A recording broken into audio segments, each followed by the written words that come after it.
Hey, hope you're doing well out there. I wanted to share with you today some ideas. Somebody had asked about discomfort through their trap and between their spine and their shoulder blade. So I wanted to give you some ideas, especially if you find yourself stiff and sore, and then you find yourself sitting for 6 to 8 hours today. What you can actually do right now to loosen up and be proactive so that you don't consistently break down.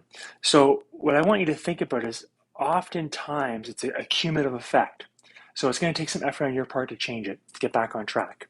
And what I mean is that, maybe you sit like this a lot, right? So optimal is going to be more like this. And then all of a sudden you spend a ton of time like that. And then maybe you push yourself at the gym and maybe you didn't warm up as well as you could have. So many factors in there, right? But it's often a cumulative effect. It's not just maybe one necessary incident. It's just that the tissues weren't compliant enough, they weren't strong enough to handle the load, and maybe you broke down during a certain point. But nonetheless, there's a time right now where you can improve and make things work that much better, right? And get yourself back on track. So if you haven't already stood up today, make sure you stand up, move around every 20 to 30 minutes. And that trap slash discomfort between the spine and the shoulder blade, some basic stretches, which I find really useful and patients have found useful. I'm sitting in a chair today, you'll notice. All I'm going to do is grab under the chair, and I'm going to gently move this way.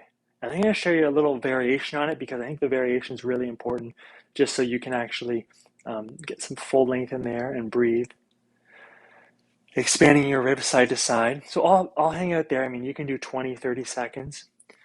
And then what you can do is take your hand. I'm going to bring my palm up and I'm going to reach down and across my body.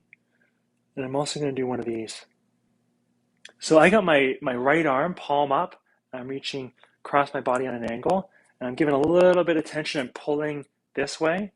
So to open up, think about all these tissues you can see between my shoulder blade and my spine. Stretching it open, hanging out.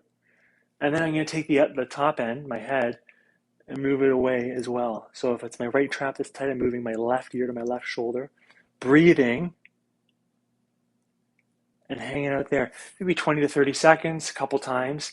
So the stretching part, loosen up a bit. And then as well, what I want you to try is just the chin tuck. So a lot of times some of the neck muscles get deconditioned and we could do a better job at conditioning them. And imagine you have a headrest here. What works really well is when you get in the car and just gently make a double chin. So I push back. I'll show you from the side what I mean in a second, okay? I push back.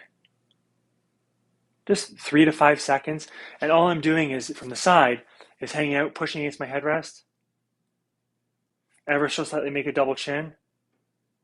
And thinking about contracting all these small little muscles on the front of your spine. I'll show you what I mean here. So all across the front here, there's some paper thin muscles you can help retrain. 3 to 5 seconds, 3 to 5 times when you get in the car. We'll make it simple. And then stretching your trap and through here as well. And the neat part is if you loosen yourself up, build yourself back up. You'll notice I've posted some other shoulder videos previous as well on how to condition yourself at the gym, proper warm-ups. And so you make things that much easier so you can keep doing what you love. And the whole reason we look after ourselves, work out, get checked, make sure our spine and nervous system's healthy is so we can be better and look after those we care about. Anyways, I hope you found that helpful. If you have any other questions, please post them below or send me a message, and I'm always happy to make content for you. Anyways, I hope you're doing well out there, and I'll talk to you soon. Bye for now.